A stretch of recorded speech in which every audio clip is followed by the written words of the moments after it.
Assalamualaikum warahmatullahi wabarakatuh. Kembali lagi bersama kami, Saksi Misteri. Di video kali ini saya akan menceritakan sebuah kisah misteri tentang tumbal pesugihan. Kisah ini diangkat dari seorang narasumber yang dimana nama dan tempat sudah kami samarkan agar menjaga dari hal yang tidak diinginkan di kemudian hari. Kisah ini dialami oleh kedua orang tua temanku yang dimana mereka kehilangan anak pertamanya akibat dijadikan tumbal pesugihan oleh ibu pemilik kontrakan tempat mereka tinggal. Tapi sebelum masuk ke ceritanya, jangan lupa ambil posisi yang paling nyaman dan bunyikan tombol lonceng notifikasinya. Dan cerita pun dimulai. Kejadian ini dialami oleh ibu dan bapakku sewaktu beliau masih menjadi pengantin baru. Selepas menikah, kedua orang tuaku memutuskan untuk mengontrak rumah di tengah kota Medan. Rumah yang dikontrak adalah rumah petak dan bergandeng 3. Kedua orang tuaku menghuni rumah yang posisinya berada di tengah.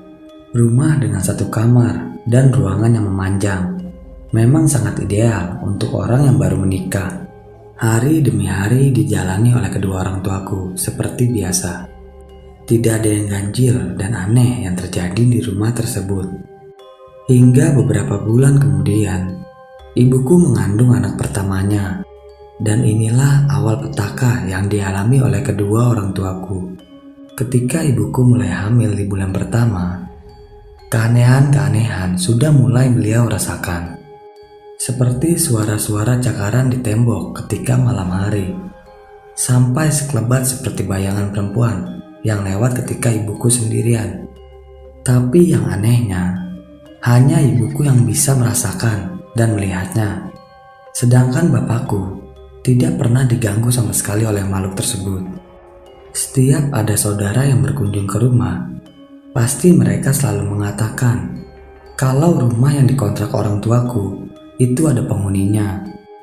Dan penghuni yang mendiami kamar ibuku adalah sesosok perempuan dengan rambutnya yang panjang dan berwarna merah seperti mengeluarkan api. Beberapa saudara sudah menyarankan orang tuaku untuk segera pindah dari rumah tersebut. Tetapi pamali kata kedua orang tuaku kalau sedang hamil besar pindah rumah. Dan orang tuaku memutuskan untuk tinggal di rumah itu sampai selesai melahirkan. Ketika kehamilan ibuku sudah mulai semakin membesar, ia merasakan hari demi hari semakin panas saja di dalam rumah. Apalagi di dalam kamar ibuku. Beliau bilang, seperti ada api di kamar itu. Panasnya sangat luar biasa. Hingga malam itu pun tiba. Jam sudah menunjukkan pukul 11 malam. Kedua orang tuaku memutuskan untuk tidur di luar kamar. Pada waktu itu, bapakku sedang memasang kelambu. Posisi beliau sedang membelakangi ibuku. Karena ibuku sudah mengantuk, maka beliau pun memutuskan untuk segera memejamkan matanya. Baru beberapa saat ibuku tertidur, tiba-tiba perut ibuku ada yang memukul dengan sangat kencang. Sampai ibuku berteriak dan menangis. Ibu langsung menuduh bapakku yang melakukannya. Tapi bapakku cuma melongo sambil kaget. Karena tiba-tiba ibuku berteriak sangat kencang. Dan akhirnya terjadi perdebatan antara mereka berdua. Dasar setan, gak ada otak. Udah tahu perut istri lagi hamil besar, malah dipukul sekuat-kuatnya, umpat ibuku. Aku gak gila bu, mukul perutmu yang besar itu. Bukan aku yang pukul, ucap bapakku. Jadi siapa yang mukul pak? Perutku sakit sekali, ucap ibuku. Ya udah, besok kita ke rumah Nek Masni untuk periksa kandunganmu bu. Nenek Masni adalah dukun bayi yang handal di dekat rumah kontrakan ibuku. Akhirnya kedua orang tuaku melanjutkan untuk tidur. Baru saja beberapa menit memejamkan mata, tiba-tiba ibuku dikejutkan dengan sosok lelaki besar. Antara sadar dan tidak, Ibuku melihat sosok tersebut keluar dari kamarnya dengan menggendong seorang bayi. Perlahan, sosok itu berjalan menuju ke arah ibuku. Sambil gemetaran, ibuku langsung menutup wajahnya menggunakan selimut. Lalu tiba-tiba, sosok lelaki bertubuh besar itu menjatuhkan dirinya tepat di atas perut ibuku. Ibuku mengerang kesakitan. Bapakku yang mendengar ibuku kesakitan langsung terbangun dan langsung menenangkan ibuku. Malam itu dilewati bapak dan ibuku dengan perasaan takut. Pagi pun tiba, tapi yang anehnya, perut ibuku sehat walafiat. Ia tidak merasakan sakit seperti yang dirasakannya tadi malam. "Bagaimana perutmu, Bu? Apakah masih sakit? Ayo kita pergi ke rumah Nek Masni," ucap bapakku. "Udah gak sakit, Pak. Mudah-mudahan gak apa-apalah. Kalau mau lahiran juga gak mungkin, Pak. Masih 7 bulan juga ini hamilnya." "Ya udah, Bapak pergi kerja aja," ucap ibuku. Dan akhirnya bapakku memutuskan untuk pergi kerja pagi itu. Saat ibuku sedang menyapu rumah, tiba-tiba tetangga sebelah rumah datang menghampiri ibuku. "Dek, tadi malam kenapa? Kok ibu dengar suara dari rumahmu kayak ada orang nangis sambil marah-marah?" "Kalian berantem tengah malam?" tanya tetangga di samping rumah ibuku. "Oh enggak, Bu, kami enggak berantem," jawab ibuku. Lalu ibuku menceritakan kejadian yang dialaminya tadi malam kepada tetangganya itu. Tetangganya itu hanya mendengarkan, lalu memberitahu agar lebih berhati-hati. Dan kalau bisa, orang tuaku segera menanyakan hal tersebut kepada orang yang lebih tahu. Karena mendengar ucapan dari tetangganya itu, pagi itu dilewati ibu dengan perasaan takut. Ketika ibuku pergi ke dapur, terasa ada orang yang mengikutinya dari belakang. Dan ketika masuk ke dalam kamarnya, seperti ada perempuan jelek dengan rambut terbakar berdiri di sudut kamar ibuku. Tapi ibuku tetap berusaha berani sampai menunggu bapakku pulang kerja. Saat jam menunjukkan pukul 3 sore, perut ibuku tiba-tiba terasa mulas dan melilit. Dan dilanjutkan dengan keluarnya darah dicampur air ketuban yang keluar dari kemaluan ibuku. Dengan sekuat tenaga, ibuku berteriak minta tolong kepada tetangga untuk segera memanggilkan Nek Masni. Dengan sigap tetangga ibu berlari menuju ke rumah dukun bayi itu. Tak berapa lama, Nek Masni tiba di rumah ibuku dan segera menyiapkan apa saja yang dibutuhkan untuk menolong persalinan ibuku. Sedangkan tetangga yang lain segera menyusul bapak ke tempat kerjanya untuk memberitahu kalau ibuku sudah mau melahirkan. "Astagfirullahaladzim, anakmu sudah nggak ada, Nak. Anakmu sudah meninggal di dalam perut.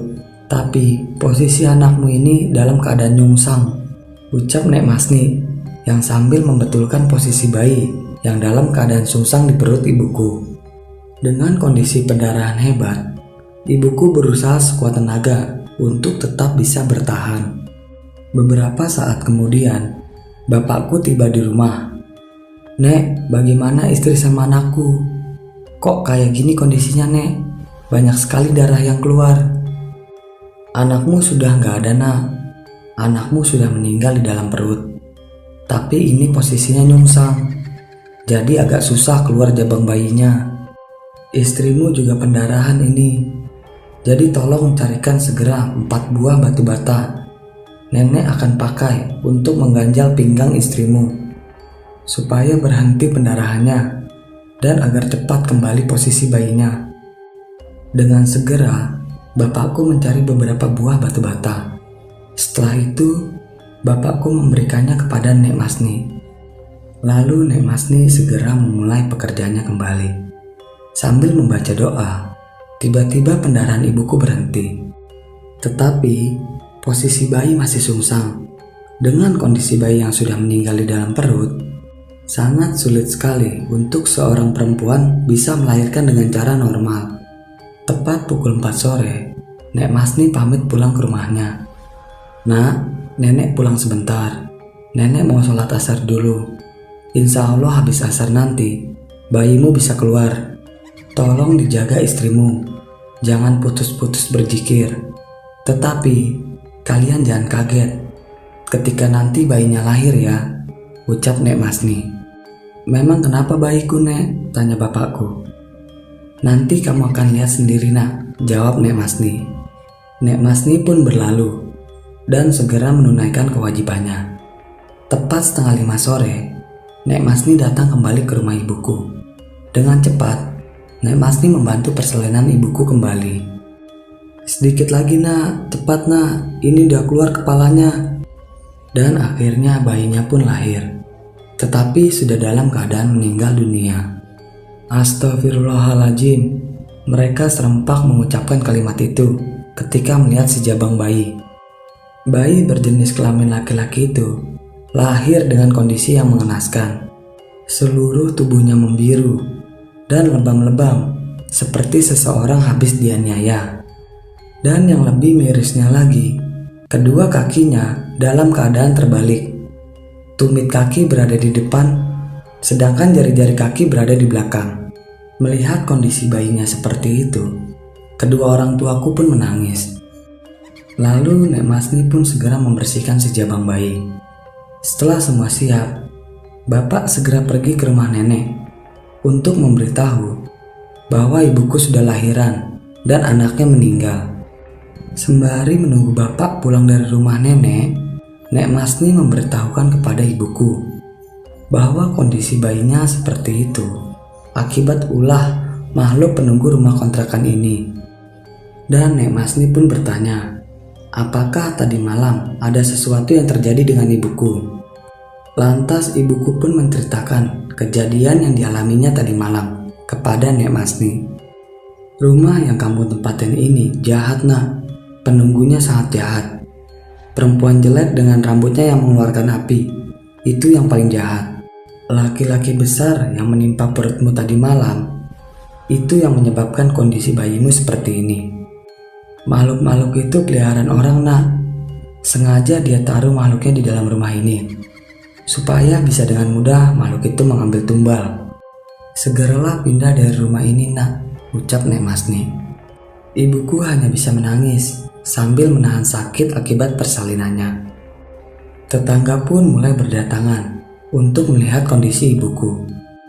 Mereka pun terkejut melihat bayi yang ibu lahirkan dalam keadaan seperti itu. Dan beberapa jam kemudian, bapak dan kakekku tiba di rumah. Dengan kondisi seadanya, mereka membawa ibu dan jenazah sang bayi ke rumah nenek untuk segera dimakamkan. Bayi tak berdosa itu harus menjadi tumbal pesugihan dari si pemilik kontrakan.